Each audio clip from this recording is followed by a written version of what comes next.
बिस्मिल्लाहिर्रहमानिर्रहीम। अस्सलाम वालेकुम डियर स्टूडेंट्स। 10th क्लास के बच्चों, लास्ट टाइम कल हमने क्या पढ़ा था? कल हमने जो टोटल इंटरनल रिफ्लेक्शन होती है उसकी एप्लीकेशंस पढ़ी थी। उसमें आपने जो मोस्ट इम्पोर्टेंट थी ऑप्टिकल फ़ाइबर, जो पेपर में लॉन्ग क्वेश्चन के तौर पे आ सकती है, वो आपने डिस्कस की थी।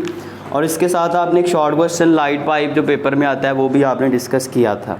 आज हम दो और चीज़ें पढ़ेंगे, तो आखिरी एप्लीकेशन इसकी पढ़ेंगे टोटल इंटरनल रिफ्लेक्शन की। तो हमारे पास कौन सी है? 10th क्लास की फिज़िक्स है सबसे पहले। तो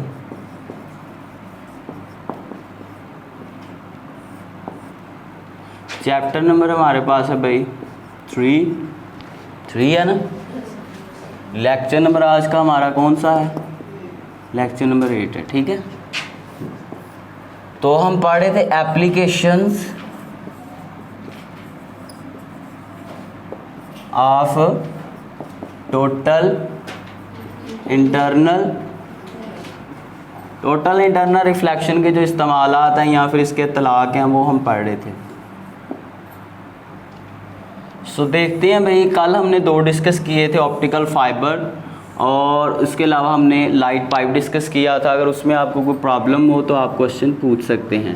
बहरहाल आगे हम चलते हैं। तो आगे हमारे पास है, इसका नाम है बेटा प्रिज्म। क्या नाम है इसका? Totally internal reflecting prism. Totally internal reflecting prism, ये हमने आज पढ़ना है। ये क्या होगा हमारे पास बेटा? आमतौर पे इसको करने के लिए आपको थोड़ा सा, अगर आपके पास लेबॉर्ट्री हो, लैब वगैरह हो, तो उसमें फिर ज़्यादा इजी हो जाता है। बहरहाल अभी हम ऐसे ही काम चलाएंगे। हमारे पास एक ग्लास का बना हुआ एक इस तरह से बॉडी होगी, यानी कि ऑब्जेक्ट होगा। इसको आप बिल्कुल ये शफाफ किस्म के ट्रांसपेरेंट ग्लास से ये बना होगा और इसको आप प्रिज्म कहेंगे, ठीक है। अब उसके बाद इसकी साइड पे भी 40 डिग्री का एंगल होता है इन दोनों के दरमियान। यहाँ पे भी 45 डिग्री का एंगल होता है इन दोनों साइड्स के दरमियान, और इन दोनों साइड्स के दरमियान 90 डिग्री का एंगल होता है, ठीक है। उसके बाद क्या होगा बेटा? ये जो प्रिज्म होता है, जब इस पे लाइट फॉल की जाती है तो ये जो इसका फ्रंट फेस होता है, इसके साथ किसी किस्म की रिफ्रैक्शन शो नहीं करती। लाइट सीधी अंदर एंटर होती है और जाके इसके हाइपोटेन्यूज के साथ, यानी कि वो फॉल करती है, स्ट्राइक करती है। उसके बाद ये जो हमने प्रिज्म रखा हुआ है बेटा, इस प्रिज्म का जो क्रिटिकल एंगल है, ये सारे का, इसका क्रिटिकल एंगल है बेटा 42 डिग्री। कितना है इसका? 42 डिग्री इसका क्रिटिकल एंगल है। और यहाँ पे जो हम लाइट फॉल करवा रहे हैं, ये जिस एंगल के साथ जाके टकरा रही है, इसका एंगल ऑफ इंसिडेंस यहाँ पे बन रहा है 45 डिग्री। कितना एंगल बन रहा है? 45। लाइट को हम 45 डिग्री से गिरा रहे हैं और इस ग्लास का अपना जो क्रिटिकल एंगल है 42 डिग्री है। तो आपको याद होगा, जब I ग्रेटर देन C होता है तो लाइट क्या करती है? रिफ्लेक्ट होती है। याद है कि नहीं याद? तो लाइट क्या करेगी? इस मीडियम से गई है, वापस इसी मीडियम में 90 डिग्री के एंगल के साथ बाहर को चली जाएगी। तो इस मीडियम से गई और उसी मीडियम में वापस कितने एंगल के साथ रिफ्लेक्ट होगी है? 90 डिग्री के एंगल के साथ। कितने एंगल के साथ? 90 डिग्री के एंगल के साथ, ठीक हो गया बेटा। अब यहाँ पे एंगल ऑफ रिफ्लेक्शन जो है वो 90 डिग्री है। अब कुछ प्रिज्म ऐसे होते हैं जहाँ पे एंगल ऑफ रिफ्लेक्शन 90 डिग्री होता है, कुछ हम ऐसे यूज़ करते हैं जिनमें एंगल ऑफ रिफ्लेक्शन 180 डिग्री होता है। और ये प्रिज्म्स यूज़ कहाँ पे होते हैं बेटा? आपके जो कैमराज होते हैं, ठीक है, आपके बाइनोकुलर्स, आपने वो दूरबीन देखी होगी, वो इस तरह से लगाते हैं, ऐसे है कि नहीं, उसको बाइनोकुलर कहते हैं। सो उनमें ये यूज़ होते हैं। अब बेटा आपके साइड पे देखें तो प्रिज्म, पेरिस्कोप, ये भी कोई आपके पास चीज़ है। इसमें दो ये इस्तेमाल होते हैं, एक और ये दो, ठीक है। और इसमें क्या होता है? ये जो पेरिस्कोप होती है, इसमें लाइट जिस एंगल के साथ एंटर होती है, आगे ये प्रिज्म लगा हुआ है, उसी एंगल के साथ फिर ये वापस निकल आती है। देखें भाई, सो यहाँ से टकराई। अब देखें, याद रखना है, अगर इस तरह हो ना, आपने पढ़ा होगा मैथमेटिक्स में कि यहाँ से यहाँ तक ये एंगल होता है 180 डिग्री। जिस डायरेक्शन में आपकी चीज़ चली थी उसी डायरेक्शन में फिर आगे निकल रही है। तो लाइट को जिस डायरेक्शन में आपने एक प्रिज्म के अंदर एंटर किया था दूसरा एक और प्रिज्म लगा हुआ है पेरिस्कोप के अंदर। ये जो पेरिस्कोप होती है, पेरिस्कोप के अंदर बेटा 2 प्रिज्म्स होते हैं। फिर गई लाइट और फिर दूसरे में से गुजर के फिर यहाँ से भी बेटा 90 डिग्री और यहाँ से भी 90 डिग्री, तो टोटल कितना हो गया 180 डिग्री। तो पेरिस्कोप में 180 डिग्री पे लाइट आपकी रिफ्लेक्ट होती है, ठीक है। तो ये ऑब्जेक्टिव्स के लिए आपसे पूछ सकता है। इसके अलावा बेटा ये बाइनोकुलर्स में भी यूज़ होती है, और बाइनोकुलर में देखें ये नीचे दूरबीन बनी हुई है, तो उसमें भी 2 आपके ये प्रिज्म्स यूज़ होते हैं। उसमें भी लाइट जैसे एंटर हो रही है वैसे ही बाहर निकल रही है, यानी कि उसमें भी आपका एंगल कितना होता है, एंगल ऑफ रिफ्लेक्शन 180 डिग्री होता है, ठीक है। तो इसकी आपने क्या करनी है, 2-3 लाइनें आप इसकी 3-4 पहली लाइनें आप कर लेंगे यहाँ से, मैनी ऑप्टिकल इंस्ट्रूमेंट्स यहाँ से लेके 90 डिग्री तक, ठीक है, कि बहुत सारी चीज़ों में ये इस्तेमाल होता है। और इसमें जो लाइट आपकी रिफ्लेक्ट होती है वो 90 डिग्री और 180 डिग्री पे होती है। टोटल इंटरनल रिफ्लेक्शन इसमें शो होती है। ये कैमरों में इस्तेमाल होता है, बाइनोकुलर्स में इस्तेमाल होता है, पेरिस्कोप में, टेलीस्कोप। बेटा टेलीस्कोप आपको पता होगा कि जो दूर आसमान के ऊपर जो सितारे होते हैं उनको देखने के लिए जो दूरबीन इस्तेमाल होती है उसको टेलीस्कोप कहा जाता है, ठीक है। जो आपको पता होगा हलाल कमेटी वाले देखते हैं जब चाँद निकलना होता है तो बड़ी सी वो दूरबीन लेके बैठे होते हैं, तो वही 12। तो यहाँ तक 90 डिग्री तक आप इसको करेंगे। और नीचे ऑब्जेक्टिव है कि एंगल ऑफ इंसिडेंस जो इसका है बेटा, आप टिक कर लें वैसे कि प्रिज्म का जो यहाँ पे एंगल ऑफ इंसिडेंस है वो 42 डिग्री है। कितना है, सॉरी क्रिटिकल एंगल इसका कितना है, 42 डिग्री है। नीचे देखें, critical angle of glass is 42 degree. इस ग्लास का जो क्रिटिकल एंगल है वो 42 डिग्री है।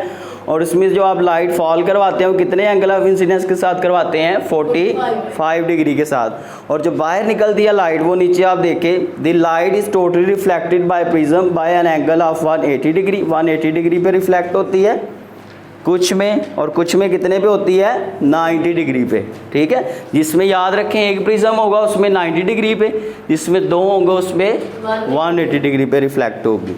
तो बहरहाल ये हमारे पास था। अब ज़रा हम नेक्स्ट पेज के ऊपर चलते हैं, वो है हमारे पास एंडोस्कोप। क्या टॉपिक का नाम है, एंडोस्कोप नाम है टॉपिक का। वो देखते हैं भाई, ये पेपर में शॉर्ट क्वेश्चन आ सकता है।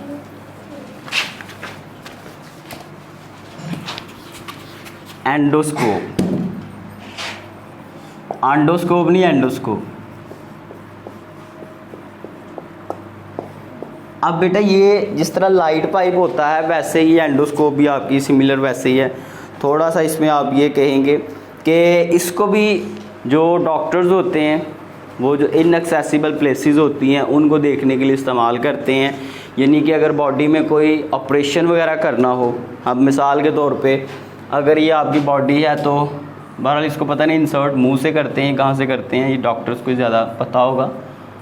तो ये आपकी बॉडी है फॉर एग्जांपल, इसमें कहीं पे फॉल्ट है इस साइड पे, ठीक है, और जिसे कहते हैं हर्नियाँ ख़राब हो गई हैं हड्डी, तो अपेंडिक्स फॉर एग्जांपल अगर आपको होगी है, पता नहीं लग रहा कि दर्द हो रही है आपकी बॉडी में, कहाँ पे पेन है, तो बहरहाल इसको फिर इंसर्ट करते हैं और अंदर वाले हिस्से की सारी की जो इमेज होती है वो बाहर फिर कंप्यूटर की स्क्रीन के ऊपर हासिल की जाती है, ठीक है। डॉक्टर इसको बैठ के जनाब देखते हैं और कहते हैं लो भी तू नहीं बचना है। तो अब वो डॉक्टर को फिर पता चलता है कि ये वाले हिस्से के अंदर प्रॉब्लम है, तो एक्सप्लोर करने के लिए, देखने के लिए, ठीक है, फिर इस हिस्से में प्रॉब्लम है, फिर इस हिस्से को यहाँ से ऑपरेशन करके फिर ठीक किया जाता है, ठीक हो गया। तो सर्जिकल पर्पसेस के लिए यानी कि ऑपरेशन वगैरह करने के लिए, उसको देखने के लिए कि कहाँ पे बीमारी है, तशख़ीस के लिए बेटा इसको आप इस्तेमाल, आपके डॉक्टर्स इस्तेमाल करते हैं, ठीक है। तो यहाँ से इसकी डेफिनेशन है, an endoscope is a medical instrument. ये भी एक तिब का यानी कि आपके पास कोई आला है, use for exploratory diagnostics. Exploratory मैंने भी बताया कि देखने के लिए, तशख़ीस करने के लिए, एंड सर्जिकल पर्पसेस, और जो ये सर्जरीज़ वगैरह होती हैं, ऑपरेशंस वगैरह होते हैं, ठीक है, उसके लिए भी इसको इस्तेमाल किया जाता है। An endoscope is use to explore the interior organs of the body. यहाँ तक आप करेंगे, जिस्म के जो अंदरूनी अज़ा होते हैं उनको देखने के लिए, उनका मुआयना करने के लिए इसको एंडोस्कोप को इस्तेमाल किया जाता है, ठीक है। अंडरलाइन कर लिया सब ने। अब बेटा ये जो एंडोस्कोप होता है आगे इसकी 3 आपके पास टाइप्स हैं। कितनी टाइप्स हैं? It has 3 types. First one is gastroscope. कौन सी है? गैस्ट्रोस्कोप। बेटा ये जो गैस्ट्रोस्कोप होती है इसको आप इलाज के लिए, कौन से इलाज के लिए इस्तेमाल करते हैं? जो स्टोमिक होता है आपका उसके इलाज के लिए, यानी कि जिसको आप मेरा ख्याल है मैदा कहते हैं आप उर्दू में। तो स्टोमिक के इलाज के लिए गैस्ट्रोस्कोप को इस्तेमाल किया जाता है अगर आपके यानी कि स्टोमिक में कोई प्रॉब्लम है। और इसके अलावा बेटा आपके अगर कोई ब्लैडर में प्रॉब्लम है, जिसको आप शायद मसाना पता नहीं क्या कहते हैं बायो वाले, अगर ब्लैडर में आपके कोई प्रॉब्लम है तो उसको ठीक करने के लिए बेटा कौन सा इस्तेमाल होगा? सिस्टोस्कोप। और तीसरा है हमारे पास, अगर आपके थ्रोट में यानी कि आपके गले में कोई अगर प्रॉब्लम है तो उसके लिए आपके पास ब्रोंचोस्कोप। अजीब अजीब ही नाम है, ठीक है। सो ये आपने शॉर्ट क्वेश्चन के तौर पे याद रखना है। ऑब्जेक्टिव भी आपसे वो पूछ सकता है कि स्टोमिक के इलाज के लिए कौन सा आपके पास कौन सी टाइप यूज़ होती है एंडोस्कोप की, तो आप बताएंगे गैस्ट्रोस्कोप। उसके बाद वो कहेगा ब्लैडर के इलाज के लिए कौन सी आपके पास एंडोस्कोप इस्तेमाल होती है, तो आप उससे क्या बताएंगे? सिस्टोस्कोप। और अगर आपसे वो कहे कि थ्रोट यानी कि गले के इलाज के लिए कौन सा आपके पास एंडोस्कोप यूज़ होता है, तो आपसे क्या कहेंगे? ब्रोंचोस्कोप। ठीक हो गया। अब उसके बाद है बेटा मेडिकल, जो मेडिकल फील्ड है यानी कि जो तिब का शोबा है उसमें ये एंडोस्कोप का जो इस्तेमाल है, इसका क्या है? यूज़ यानी कि इस्तेमाल। इस टेक्निक को बेटा यानी कि इस तरीक़ाकार को आप क्या कहते हैं? एंडोस्कोपी कहते हैं। क्या कहते हैं? एंडोस्कोपी कहते हैं, ठीक है। तो आप कहेंगे the technique by which endoscope is use in medical field is called endoscopy. वो तरीक़ाकार जिसके तहत आप एंडोस्कोप को तिब के शोबे में इलाज के लिए इस्तेमाल करते हैं, उस तरीक़ाकार को आप क्या कहते हैं? एंडोस्कोपी कहते हैं। तो ये शॉर्ट क्वेश्चन थे, ठीक है। तो बेटा कल के लिए आप इसमें से ज़रा अंडरलाइन कर लेंगे आपने करना क्या क्या है। सबसे पहले तो इसकी मैंने डेफिनेशन आपको बताई है, ठीक है। और इसने ये कहा कि इसका छोटा साइज़ होता है, इसलिए इसको मुंह के ज़रिए से आपकी बॉडी में इंसर्ट किया जा सकता है अंदर देखने के लिए आपकी बॉडी में। और यहाँ से आप करेंगे the endoscope use to examine, यहाँ से लेके आप रिस्पेक्टिवली तक करेंगे। तो एंडोस्कोप इस्तेमाल होते हैं यहाँ से लेके बिलतरतीब यहाँ तक। उर्दू वालों को नज़र आ गया? नहीं नज़र आया नौशी आपको? उसके बाद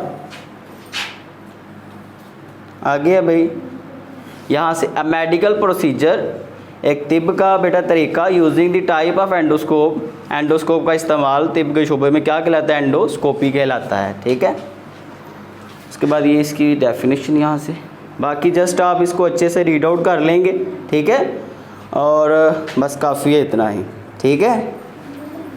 अब इसमें उसने थोड़ा सा और बताया हुआ है कि असल में करते क्या है, ये वैसे मैंने बता दिया है कि यहाँ से लाइट हम भेजते हैं बॉडी के अंदर, और उसके बाद आगे क्या होता है? बॉडी के अंदर जब लाइट जाती है तो आपके जो ऑर्गन्स हैं अंदर यानी कि अज़ा हैं उनके ऊपर लाइट गिरती है, और क्या होती है कि वहाँ पे टोटल इंटरनल रिफ्लेक्शन का जो प्रोसेस है वो लाइट शो करती है। तो लाइट क्या करेगी? वहाँ फॉल होगी, उस आर्गन की इमेज लेगी, तस्वीर लेगी, और वापस इसके अंदर एक और भी पाइप यानी कि लगा होता है, उसके ज़रिए फिर वो आपकी वापस जाती है लाइट, और जाके ये जो कंप्यूटर की स्क्रीन होती है इसके ऊपर वो इमेज बनाती है, ठीक है।